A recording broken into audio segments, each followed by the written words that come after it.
안녕하세요. 3월 10일입니다. 오늘 얘기할 종목은 이제 EV박스랑 프로테라라는 종목에 대해서 좀 소개시켜 드리려고 그래요.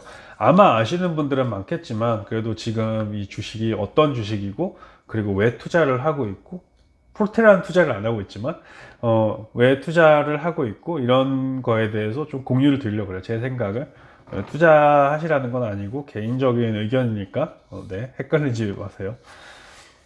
일단 EV박스는 기본적으로 전기 충전소를 하는 데고, 물론 여기 솔루션도 제공해 주죠. 차지 포인트 있고, 그리고 차지 포인트가 지금 19만 개 이상, 20만 개 이상이 있어요. 네, 20만 개 이상이. 그리고 얘네들은 유럽 기반의 회사예요. 그러니까 얘네들이 지금 원래 AC 충전기를 하고 있다가 요즘에 DC, 그러니까 AC가 느린 충전기고 DC가 거기보다 좀 빠른 거고, 그리고 또 HTC라는 것까지 개발했대요. 그거는 뭐 슈퍼차지라는 거 얘기를 하고 있는데, 일단 좀 기술력은 AC 쪽에 많고 DC에서도 좀 어느 정도 기술력을 인정받은 것 같은데, 유럽에서 좀 메인 핵심 플레이어로 이제 인정이 되고 있고, 미국이랑 대비하면 차지 포인트라고 보시면 돼요. 그래서 저는 EV박스의 메인 컴페티터는 차지 포인트다라고 생각하고 있는데, 얘네들이 지금 이제 유럽에서 잘 좀 지분을 잘 키워나가고 있다가 2021년, 그러니까 올해부터 이제 북미 진출 계획을 갖기 시작했어요. 그러니까 이런 회사들이 차지 포인트라는 거는 기본적으로 이제 충전소를 얘기하는 거잖아요. 근데 그 충전소가 얘네들은 상당히 많은 셀렉션이 있어요. 집에서도 있어 해주고. 근데 이런 차지 포인트가 그 컴페티터가 뭐가 될 거냐라고 생각을 하면, 얘네들은 좀 자기 근처에 뭐 호텔에 대던가 아니면 뭐 집에다 대주던가 아니면 인근 지역에다가 포커스 해줘 가지고 EV 마켓에 맞게 아니면 파킹 스페이스에 맞게 이렇게 셀렉트 플레이스를 해주는데, 여기에서 컴페티터라고 볼 수 있는 뭐 예를 들어서 오일 스테이션, 뭐 저희 주유소 얘기죠. 주유소 얘기, 고속도로에도 막 충전소 같은 거 있잖아요. 그래서 내가 생각할 때 주유소가 지금 EV로 바뀌면 거기에서 EV 충전하는 거를 인스톨해주면 어떻게 될까라는 얘기가 있는데, 제가 상상하는 세상은 얘네들은 이제 거기는 가야 되잖아요. 그러니까 주유소, 그러니까 충전이 그래도 어느 정도 길고, 그리고 어느 정도 좀 어디를 가는 via라고 하잖아요. 외국에서는 via something, 그러니까 경유를 하는데, 그러니까 만약에 집 가가지고 백화점 갔다가 또 뭐 일하러 간다, 이런 경유 인터섹션에 있는 게 충전소야 되고, 거기는 이제 충전소만 있는 게 아니라 예전에는 그 휘발유 같은 걸 충전할 때는 그냥 바로 하면 가잖아요. 1, 2분 하면 결제하고 또 갈 수 있잖아요. 근데 전기 충전은 한 1시간, 뭐 2시간, 3시간 이렇게 생각해야 되니까, 몇 시간 단위로 생각을 해야 되니까, 세계에 상당히 접근성이 있어야 되는 회사들이 해야 되는 것 같아요. 그리고 그거에 대해서 인프라가 좀 맞춰 있는, 그리고 얘네들은 부동산이랑 관련된 것보다 기존에 이제 어 그 뭐 이제 기존의 오일 같은 걸 충전해주는 주유소 같은 경우에는 그래도 어느 정도 부동산이 이제 존재해야 되는데, 얘네들은 더 플렉시블하게 어떤 스페셜 에리어만 이제 좀 제공해 주면 돼요. 랜딩하는 서비스 아니면 이제 그 서비스를 제공해 주는, 그러니까 그 자리에 있는 사람이 이제 사업을 하는 거죠. 충전 사업을. 기존에는 어떤 큰 회사가 와가지고 차들을 이렇게 에너지를 서플라이 해줬다면, 이제는 조금 개인 사업체들이 와가지고 음식점이라고 들으면, 예를 들어서 음식점이 맥도날드 앞에 차지 포인트를 두고 맥도날드가 거기서 돈을 받을 수 있고, 사람들이 충전을 할 때마다. 그래서 뭐 그런 플랜이에요. 네, 그런 플랜이어가지고 주유소보다는 제 생각은 좀 이런 충전소가 개별적으로 파워가 되는 충전소가 좀 매력 있지 않나. 그리고 다른 충전하는 회사들이랑 대비해서 TPGY는 자기 제품도 자기가 만들어요. 네, 자기가 manufacture and sell이에요. 그래서 실질적으로 제품을 안 만들고 아웃소싱 하는 회사도 많은데, TPGY는 실질적으로 자기 제품을 하니까 더 가면 갈수록 코스트 다운되고 마진이 더 많이 남는 비즈니스다 라고 얘기가 될 수 있는데, 뭐 지금 예상 매출은 2021년 예상 매출은 120만 100은 1200만 1200억이라व 해야 되나요? 이게 달러는 1대1로 하는데 달러랑 유로가 또 1대2예요. 원래도 한 달러도 뭐 1대1인데 1대2 뭐 이렇게 되잖아요. 근데 그래서 너무 유로까지 1대1 하기에는 좀 걸리는데 그래도 편의성을 위해서 어, 원 유로도 1대1로 할 테니까 물론 1000대1이죠. 좀 양해 부탁드립니다. 그래서 1200억 정도의 매출을 하고 있어요. 올해, 그러니까 예상이에요. 2021년. 근데 얘네들의 매출이 얼마나 잘났냐면, 어, 140억. 140억 원이죠. 140억 원. 260억 원. 이게 2017년, 18년, 19년, 20년이에요. 19년에는 600억 원. 그리고 20년에는 700억 원. 이게 작년에 사람들이 생각할 때는 그래도 이비 세상이 와가지고 매출이 많이 늘어나야 되지 않나 라고 생각을 할 수 있는데 생각보다 매출이 안 늘어났어요. 차지 포인트도 보면 오히려 2019년 대비해 가지고 2020년에 매출이 더 줄었어요. 왜냐하면 사람들이 to and fro를 가야 되잖아요. 여기를 통해 가지고 가야 되는데 집에 있는 시간이 많다 보니까 설치할 이유도 생기지 않고 있고 물론 이제 뭐 ESG 해가지고 뭐 우리는 그래도 뭐 충전소가 필요하다. 그러니까 사업도 안 되고 있는데 어떻게 보면 좀 부가적인 서비스도 있잖아요. 그래서 개인 뭐 식당이나 아니면 백화점이 사람들도 안 오는 그 스페이스에서 이거를 만들 필요성이 없다 보니까 그래서 안 된 것 같아요. 그래서 차지 포인트도 특별히 세 번째 쿼터, 네 번째 쿼터 보면 작년 동기 대비, 그러니까 재작년 동기 대비라고 할 수 있죠. 2019년 Q4보다 2020년에 Q4가 매출이 거의 23%인가 20% 이상 감소했어요. 근데 이제 그것만 좀 특수한 케이스였고, Q1, Q2는 한 3%씩 감소했는데, 한 이 정도의 차이가 있다고 보시면 되고, 대신 차지 포인트가 지금 한 7조인가? 시총이 한 7조. 실총이 네, 7조로 얘기가 되고 있고, 근데 이 EV박스는 지금 얘네들이 엔터프라이즈 밸류가 아니라 프로포마 밸류, 그러니까 스탁이 합병을 하면 그 밸류에이션이 대략 1.4조로 예상이 되고 있어요. 그러니까 10불 기준이죠. 그러니까 지금 어제 좀 많이 올라가지고 가격이 좀 많이 올라갔는데 그래도 18불 정도 되거든요. 그래서 뭐 이 매출이 지금 예상 매출이 EV박스는 이제 1,450억 정도 되고 차지 포인트도 지금 2021년 예상 매출이 한 2천억 정도 되거든요. 그래서 1.5배 정도 많다고 볼 수 있어요. 차지 포인트가 북미 기반의 충전소 하는데요. 차지 포인트는 얘네가 그러니까 테슬라 충전이랑 좀 경쟁을 하고 있고 EV박스가 여기를 뚫을 수 있는 마켓이라고 예상이 되고 있어요. 지금 여기에서 좀 충전 그리고 이런 데서 얘기가 되고 있는 게 북미 시장의 진출이 그렇게 힘들지는 않다라고 얘기가 되고 있어서 레버뉴가 내년에 한 79% 대신 얘네들은 매출은 많이 느는데 매출은 다 50%막 70% 이렇게 느는데 장비 값이 많이 들어요.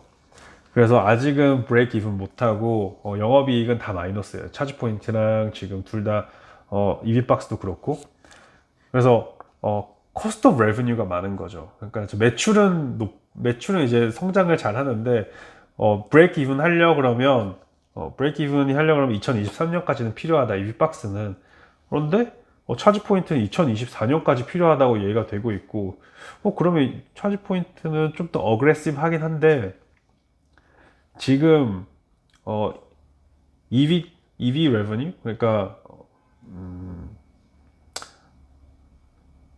그러니까 밸류 대비 매출이라고 해야 될까요? 그게 지금 6.7배를 주고 있어요. 그러니까 21년에는 그래서 PS라고 할 수 있는데 6.7배를 주는데 차지 포인트는 지금 76배를 주고 있거든요. 그래서 물론 이게 좀 이때 레버뉴 기준이긴 하지만 좀 예상 레버뉴 기준이긴 하지만 쪽 EV박스가 훨씬 더 매력적이지 않나. 아, 그리고 이걸 아셔야 되는데 인구가 유럽이 인구가 6억 명이에요. 6억 명. 그리고 미국이 지금 어 미국이 한 200, 200 얼마 돼요. 200 거의 한 300명 거의 3억 돼요. 거의 3억 되니까 유럽 인구가 미국보다 지금 1.9배 정도 더 많거든요. 그래서 미국에서 좀 더 어느 정도 유럽에 검증된 이 회사가 미국에 가면 충분히 성장세가 있고, 그리고 미국에서 사람들이 이걸 보기 시작하면 좀 투자 매력도가 더 올라오지 않을까라고 생각을 하고 있어가지고 여기 좋게 보고 있고. 그런데 이게 합병을 언제 하냐면 2021년 1분기 말에 한다 그랬어요. 1분기 말에 한다 그랬는데 아직까지도 뉴스가 없고, 얘네들이 이제 스팍을 이제 합병을 할 때 그때 피니티브 머저인가? 네. Definitive Acquisition을 하려면, 이해를 하려면 주주총회 승인이 필요해요. 이비박스한테서. 물론 이제 이비박스가 NG라는 회사 모회사 아래 있고 아마 이거는 쉽게 되겠지만, 그래도 2021년 1분기 말에 한다 그랬는데 좀 뭐 이제 거의 다 지나가고 있는데, 3월이 거의 지나가고 있는데 언제 하지라는 이제 기대감이 있는 거죠. 그래서 시기적으로도 또 이제 호감이 생기고 있고, 어, 일단 이게 합병이 NG라는 프랑스에 상장이 된 회사가 있어요.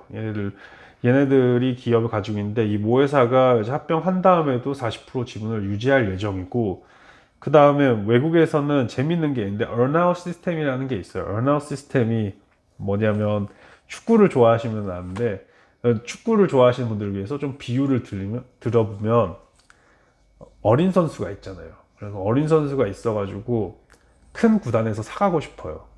그러면 작은 구단 입장에서는 얘를 주기가, 이거 미래에는 더 받을 것 같아요.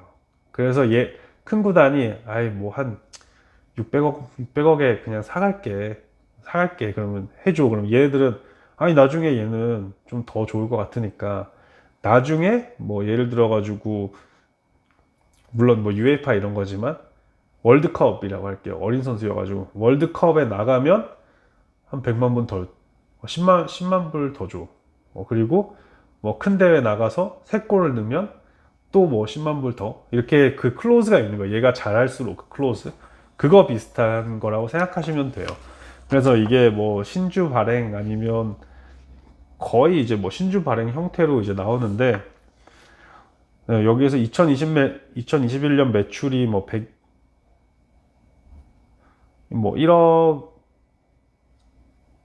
1억 이제 1.25억 정도 이제 되면 1.25억 유로가 되면 힘들어.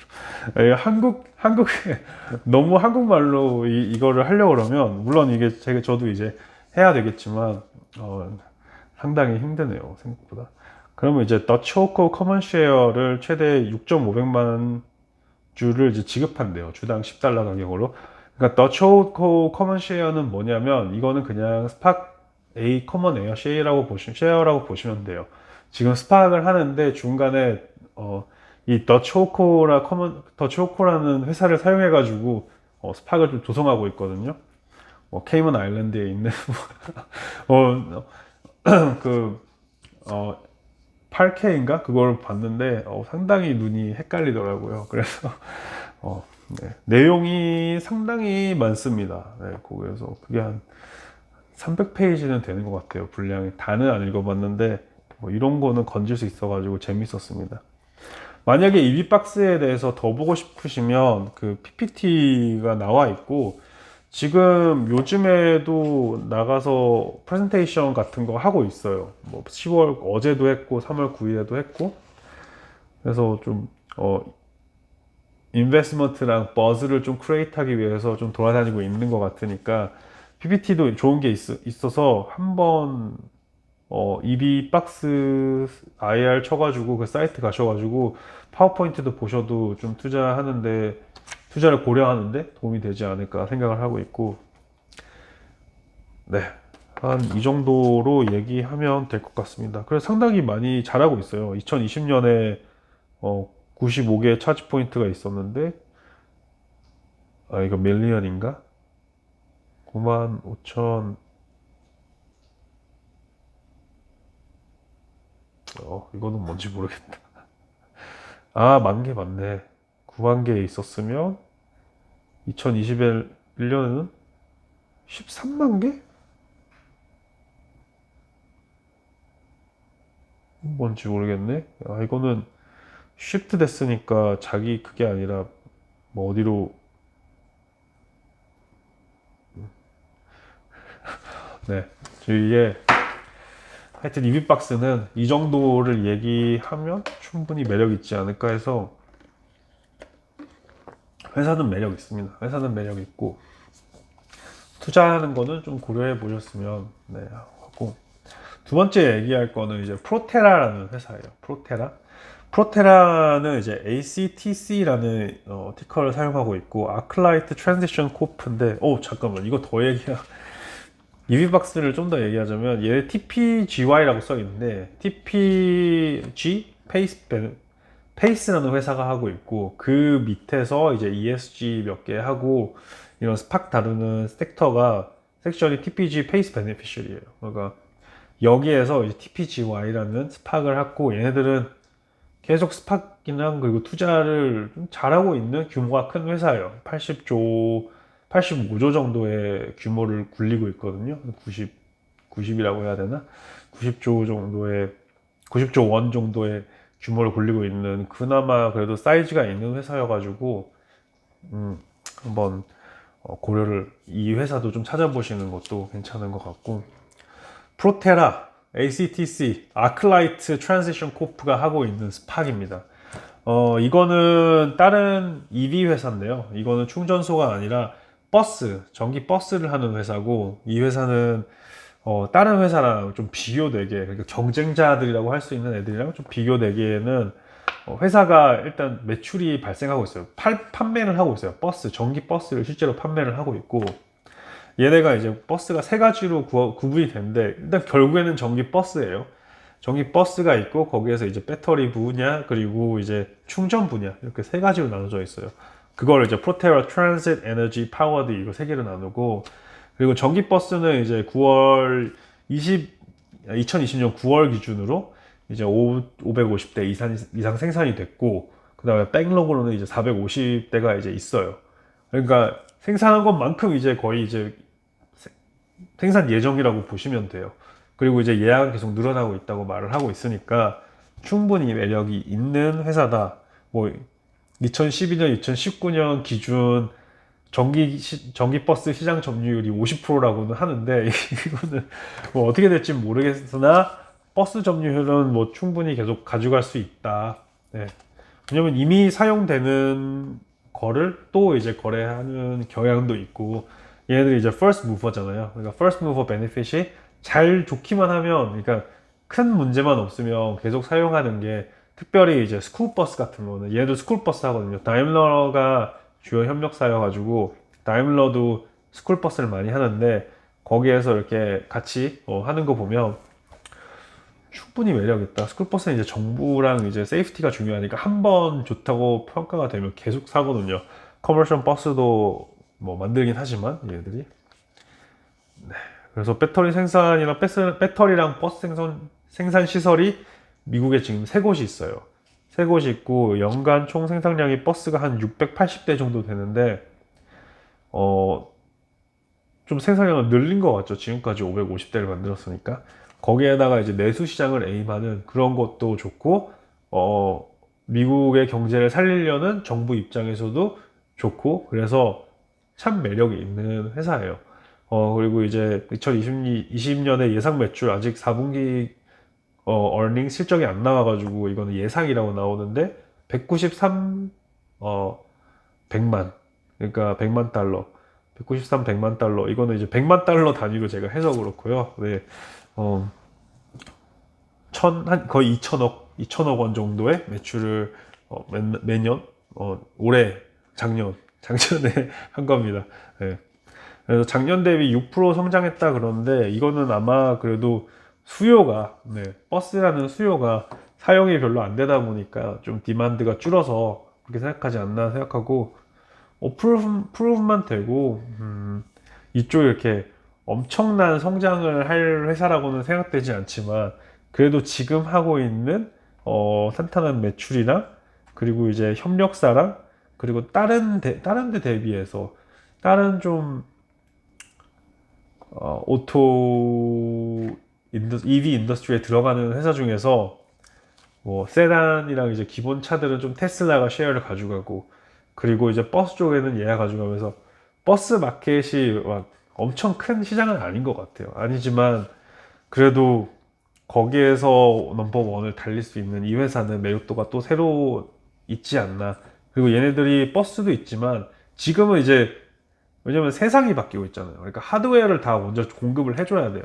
하드웨어 공급해주면 그거랑 연결되어 있는 서비스, 뭐 배터리 아니면 계속 충전하는 서비싱 이런 거가 계속 이제 디만드가 올라가지 않을까.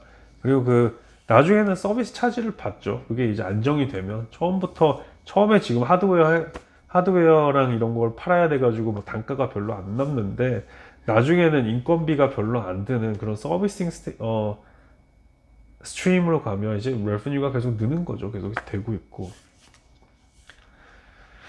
네, 그래서 뭐 예를 들어 가지고 이 회사가 말하는 게 자기 경쟁자는 뭐 Arrival을 많이 아시겠죠. 영국에서 하고 있는 뭐 EV 컴퍼니죠. 뭐 엄청 빨리 이제 뚝뚝 뽑아낸다 차들. 이게 스케이팅 라인이 있어가지고 팩토리에 쭉쭉 뽑아낸다. 뭐 힐리온이라는 그 배달 차들 이제 만드는 회사랑 니콜라 수소 회사 그리고 로미오는 정확히 모르겠어요. 근데 매출이 다른 데보다 우리는 월등하다 뭐 이런 걸 보여주고 있어요. 어라이벌이랑 비교하는 거는 좀 그렇지 않나라고 생각하는데 일단 뭐 니콜라랑 비교해서 괜찮은 것 같아요. 네. 정확히 얘네들이랑 비교될 수 없는 것 같고 얘네들이 절대적인 버스 강자가 될 것 같은데 결국은 어, 버스 사업이 어떻게 될까? 사람들이 버스는 타고 다닐까? 사람들이 버스는 타고 다닐까 보다 대중교통이 어느 속도로 좀 업데이트가 될까?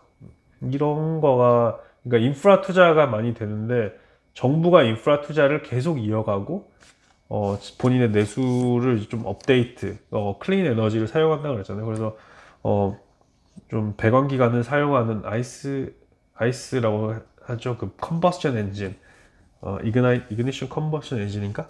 그래서 배연기관 그 오일을 쓰는 차들을 결국엔 바꿔줘야 되기 때문에 매력이 있다. 그리고 얘네가 프로젝트 하고 있는 거는 어느 정도 정확하지 않을까라고 예상하고 있는데 버스 마켓이 매년 좀 50%는 그래도 전기차로 변한다고 예상은 하고 있네요. 2025년까지. 그러니까 충분히 지금 몇 프로 지금은 얼마 안 되지만 아직 반도 안 왔다는 거예요. 결국에는 충분히 이제 늘어나야 된다. 이 electrified 버스들이. 네. 그래서 얘네들도 2021년 상반기 스팍 예정이고요. 스팍 합병 예정이고요. 스팍 예정이라고 돼 있나? 2021년 1월에 발표했고, 얘네들은 에쿠티 밸류가 2.4 빌리언이니까 2.4조. 그러니까 ACTC 여기에 없구나. 저는 이게 ACTC는 약간 좀 살까 말까 긴가민가 해가지고 안 가지고 있는데 지금 주가가 17불이니까 1.5배라고 생각하면 거의 한 3조네요 밸류에이션. 그래서 그렇게 싸지 않다라고 그렇게 싸진 않는데 고려는 해볼 수 있다. 버스 마켓을 이미 전기 버스를 파는 회사도 있으니까 고려해볼 만하다. 이런 걸 공유시켜 드리고 싶었어요. 이 프로테라, 그러니까 EV박스, 그러니까 스팍에서는 정보가 공유가 안 되는 게 많이 있는데, 특별히 뭐 ACTC 같은 경우에는 공유가 잘 되고 있거든요. 그래서 PPT도 좀 잘 돼 있고, 찾아본 PPT 보면 정보가 좀 헷갈릴 수 있는데 잘 나와 있어요. 그래서 ACTC, 뭐 프로테라에 관심 있는 분들은 여기 찾아보면 좋을 것 같으니까, 네. 오늘 또 이제 두 개의 회사를 얘기하느라 긴 영상이 된 것 같은데, 뭐 이런 것도 뭐 이제 매수하시라는 건 아니에요. 매수하시라는 건 아닌데 저도 다 안 사요. 저도 이제 되게 셀렉티브한 종목들만 들어가고, 제가 매수하고 매도하는 거는 뭐 이렇게 너무 전투적이게 공개 안 드리잖아요. 뭐 공유 안 드리고. 어 그렇기 때문에 이런 좋은 종목도 있고, 본인이 이 종목 맞는 것 같은데 그러면 어 그때 이제 결정을 하시면 되는 거니까, 저는 이제 공유를 좀 드리고, 네, 이렇게 괜찮은 거 있으면 계속 이렇게 공유 드리려고요. 좀, 네, 그래서 오늘 재밌으셨으면 또 이제 코멘트 남겨주시면 뭐 비슷한 거 다음에 할 때 또 공유 드리겠습니다. 그러면 오늘도 시청해 주셔서 감사하고, 다음에 또 뵙도록 하겠습니다. 감사합니다.